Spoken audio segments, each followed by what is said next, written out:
Halo teman-teman, Namo Buddhaya. Pada video kali ini, saya akan membawakan suatu topik, yaitu bagaimana cara menempatkan diri kita di lingkungan beragama.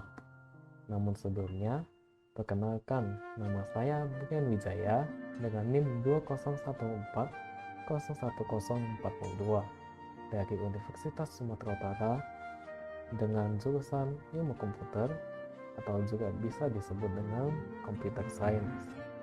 Jadi pada topik ini saya akan menjelaskan tentang bagaimana menempatkan diri kita di lingkungan beragama menurut pandangan agama Buddha maupun menurut pandangan umum.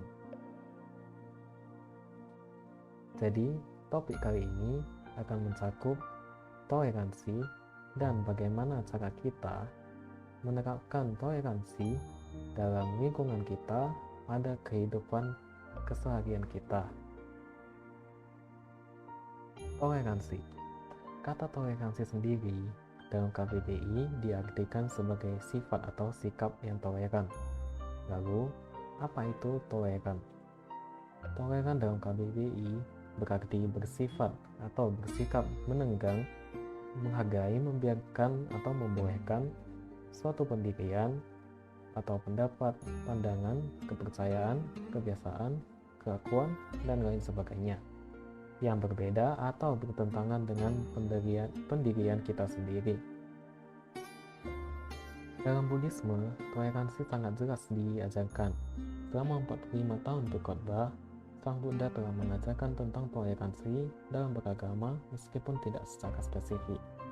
Toleransi yang diajarkan Sang Buddha tidak terlalu kompleks dan mudah dipahami. Salah satunya adalah 4 sifat luhur atau Brahma Vihara yang terdiri dari metta atau cinta kasih, karuna atau welas asih, mudita atau simpati, dan juga upeka atau keseimbangan batin. Keempat sifat luhur itulah yang menjadi dasar dari toleransi dalam Buddhisme. Dengan memahami Brahma Vihara, dalam diri kita akan tumbuh rasa toleransi. Kita dapat membiarkan umat agama lain untuk menjalankan kepercayaan mereka dan melakukan ibadah mereka, sekalipun kita tidak setuju atau bertentangan dengan apa yang mereka lakukan. Rasa tidak setuju yang muncul dalam diri kita ini bisa dikikis dengan mengamalkan keempat sifat luhur tersebut, yaitu cinta kasih, welas asih, simpati, dan keseimbangan batin. Inilah yang akan membawa kita pada terciptanya perdamaian. Lalu sekarang saya akan menjelaskan tentang penerapannya dalam kehidupan kita sehari-hari. Jadi apa saja nih yang bisa kita lakukan untuk menempatkan diri sendiri agar tidak menyinggung agama dan kepercayaan masing-masing teman kita?